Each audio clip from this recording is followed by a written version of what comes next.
విశాఖలో కల్తీ నెయ్యి తయారీ గుట్టురెట్టయింది. 120 కేజీల కల్తీ నెయ్యిని అధికారులు సీజ్ చేశారు. బళ్ళారి నుండి వచ్చిన ముఠా విశాఖ కేంద్రంగా తయారు చేసి విక్రయాలు జరుపుతున్నారు. స్థానిక పూర్ణ మార్కెట్ సమీపంలో విశ్రాంత లాడ్జిలో కల్తీ బాగోతం జరుగుతుంది. పక్కా సమాచారంతో రంగంలోకి దిగిన టాస్క్ ఫోర్స్ పోలీసులు నిందితులను అదుపులోకి తీసుకున్నారు. నెయ్యి తయారీలో రసాయనాలు కలర్ కలుపుతున్నట్లు నిర్ధారించారు. అదేవిధంగా బాటిల్స్, పాలిథిన్ కవర్లలో ప్యాక్ చేసి అమ్మకాలు జరుపుతున్నారని వెల్లడించారు.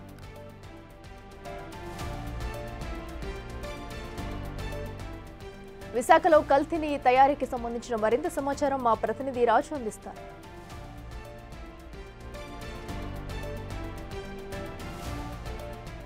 విశాఖలో కల్తీ నెయ్యి ఉదంతం బయటపడింది. ఒక లాడ్జిలో గుట్టు చప్పుడు కాకుండా కల్తీ నెయ్యి తయారు చేసి అమ్ముతున్నటువంటి ముఠా మీద ఫుడ్ సేఫ్టీ అధికారులు, విజిలెన్స్ అధికారులు దాడులు చేశారు. ప్రస్తుతం మనతో పాటు ఫుడ్ సేఫ్టీ ఆఫీసర్ అప్పారావు గారు ఉన్నారు. సార్, అసలు అంటే అది ఎలా ఐడెంటిఫై చేశారు? ఇది కల్తీ నెయ్యిగా ఏ విధంగా గుర్తించబడింది? అసలు ఏంటి, ఎలా తయారు చేస్తున్నారు వాళ్ళు?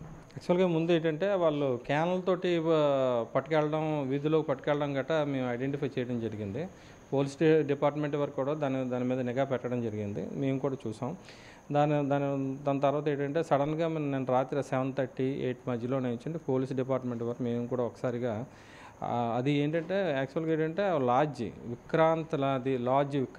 విశ్రాంత లాడ్జి అని చెప్పేసి మన పూర్ణ మార్కెట్ మెయిన్ రోడ్లో ఉంది. అది దాంట్లో రూమ్ నెంబరు 109 రూమ్ తీసుకొని వాళ్ళు చిన్న గ్యాస్ సిలిండర్ అనమాట, చిన్న గ్యాస్ స్టవ్లు పెట్టుకొని దాంట్లో ఏంటంటే వాళ్ళు వనస్పతి డాల్డాని, తర్వాత ఆయిల్ ఒకటి 2 ముందు మరిగించేసి దాంట్లో అంటే వైట్ క్రీమ్ ఉంటుంది. వైట్ క్రీము బాగా ఒక 30-20 మినిట్స్ మరిగిన తర్వాత బాగాన దాంట్లోనూ వీళ్ళు తీసుకొచ్చినటువంటి మిల్క్ క్రీమ్ని వేశారు. దాని తర్వాత ఒక 15 నిమిషాల వరకు అది మరిగిన తర్వాత దీనికి ఫ్లేవర్ రావడానికి, అంటే నెయ్యి వాసన రావడానికి వాళ్ళు కొన్ని ఎసెన్స్ కలపడం జరిగింది, కెమికల్స్ కలపడం జరిగింది.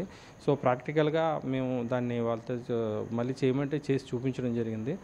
సుమారుగా ఇంచుమించుగా 120 కేజీల వరకు ఉంది నెయ్యిని సీజ్ చేసాం. తర్వాత శాంపిల్స్ కూడా కలెక్ట్ చేసి ల్యాబ్కి దాని తర్వాత క్వాలిటీ ఎలాగ ఉంది ఏంటని చెప్పేసి ల్యాబ్ పంపించడం జరిగిందండి. వీళ్ళు ఎక్కువగా బళ్ళారి నుంచి వచ్చారు. వాళ్ళు నాన్ లోకల్ పీపుల్. అంటే ఎంతమంది ఉన్నారు మొత్తం అంతా? బళ్ళారి వాళ్ళేనా లేకపోతే లోకల్ వాళ్ళే? బళ్ళారి వాళ్ళే, వాళ్ళ ముగ్గురు బళ్ళారి వాళ్ళే.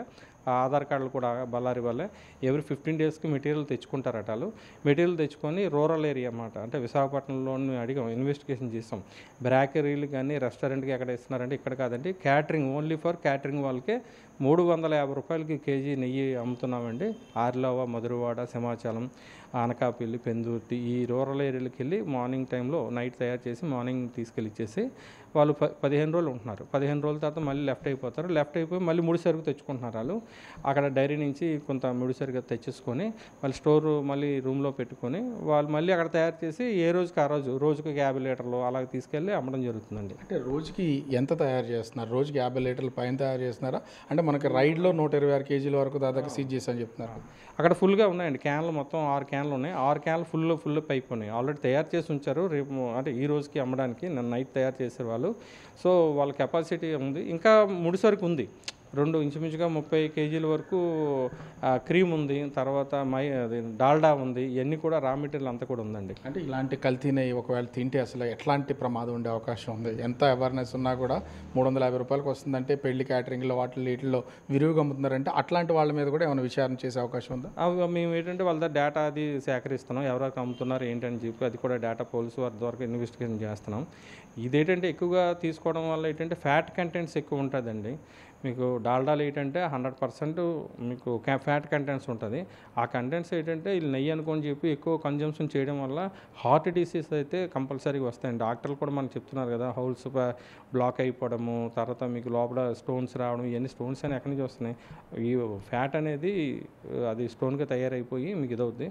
సో ఇదైతే ఇంటెస్టైన్ అంతా కూడా పెట్టేసి క్యాన్సర్ రావడము, తర్వాత హార్ట్ అటాక్లకి 100% ఇదవుతుంది సార్. అంటే ప్రస్తుతం ముగ్గురినేనా వాళ్ళ అంటే పోలీసులు అదుపులో తీసుకుంది? ఇంకా దీని వెనక ఎవరైనా ఉన్నారా? అంటే పెద్దలు ఎవరైనా ఉన్నట్టు ఏమైనా ఐడియా ఉన్నా? లేదు, వీళ్ళు ముగ్గురే తీసుకొస్తారట. ముగ్గురు వచ్చేసి ఇక్కడ ఈ టైప్ ఆఫ్ ఇది ప్రాక్టీస్ చేసి అమ్మేసి వెళ్ళిపోయి మళ్ళీ నెక్స్ట్ వీళ్ళే వాళ్ళ దగ్గర రిసిప్ట్లు కూడా చూసాం. వీళ్ళ పేరు మీద ఆల్రెడీ బై ట్రాన్స్పోర్టింగ్ మాట మెటీరియల్ అంతా కూడా ట్రాన్స్పోర్ట్లో తెచ్చుకుంటున్నారు వాళ్ళు. వాళ్ళు శ్రీనని చెప్పే పేరు మీద రిసిప్ట్లు ఉన్నాయి, కానీ ఆ నెంబర్ అది చూస్తే బళ్ళారి నెంబర్. ఆల్రెడీ పోలీసు వాళ్ళు ట్రేస్ అవుట్ చేశారు. ఆ నెంబర్ ఎవరిది ఏంటంటే ఫేక్ అడ్రస్ తోటి వీళ్ళు విశాఖపట్నం తెచ్చుకుంటున్నారండి. అంటే ఎంతకాలం నుంచి జరుగుతుందో అసలు ఏమైనా విషయాలు ఏమైనా బయటపడిందా? అది ఇంచుమించుగా 2 months నుంచి 3 months అని అన్నారు. అక్కడ లాడ్జి వాళ్ళ వాడికి కూడా అడిగాం, వీళ్ళు ఎన్ని రోజుల నుంచి వస్తున్నారు వెళ్ళిపోతున్నారంటే లాస్ట్ 3 months నుంచి వస్తున్నారండి. వీళ్ళు వచ్చి 15 రోజులు ఉంటారు, 15 రోజులు వెళ్ళిపోతారు, మళ్ళీ మెటీరియల్ తెచ్చుకుంటారు, మళ్ళీ వెళ్ళిపోతారండి అని చెప్తున్నారు సార్. అంటే ఓవరాల్గా చూస్తే విశాఖలో జరుగుతున్నటువంటి ఈ కల్తీ నెయ్యి దందాని అటు ఫుడ్ సేఫ్టీ ఆఫీసర్స్ అయితే రైడ్ చేసి పట్టుకున్నారు. దాదాపుగా ప్రతిరోజు కూడా 50 నుంచి 100 kgs తయారవుతుంది. ప్రతి 15 రోజులకు ఒకసారి తయారు చేసి రూరల్ ప్లేసెస్లో ముఖ్యంగా ఫుడ్ క్యాటరింగ్ చేస్తున్నటువంటి వాళ్ళకి ఈ కల్తీ నెయ్యిని అమ్మి బళ్ళారి నుంచి వచ్చినటువంటి వాళ్ళు సొమ్ము చేసుకుంటున్నారు. ఇప్పటికే కల్తీ నెయ్యి విషయంలో అటు చెన్నై బళ్ళారీలకు సంబంధించి అటు కర్ణాటక సంబంధించి లింకులు ఉన్న నేపథ్యంలో ప్రస్తుతం అటు విశాఖ ఫుడ్ సేఫ్టీ అధికారులు పోలీసులు రైల్లో పట్టుకున్నటువంటి ఈ ఉదంతం కూడా ఇప్పుడు అటు కర్ణాటకకు సంబంధించినటువంటి వాళ్ళు బయటపడినటువంటి నేపథ్యంలో పోలీసులతో పాటుగా ఫుడ్ సేఫ్టీ ఆఫీసర్స్ కూడా దీని మీద విచారణ చేస్తున్నటువంటి పరిస్థితి కనిపిస్తోంది. కెమెరామెన్ రాముతో రాజు, బిగ్ టీవీ, విశాఖపట్నం.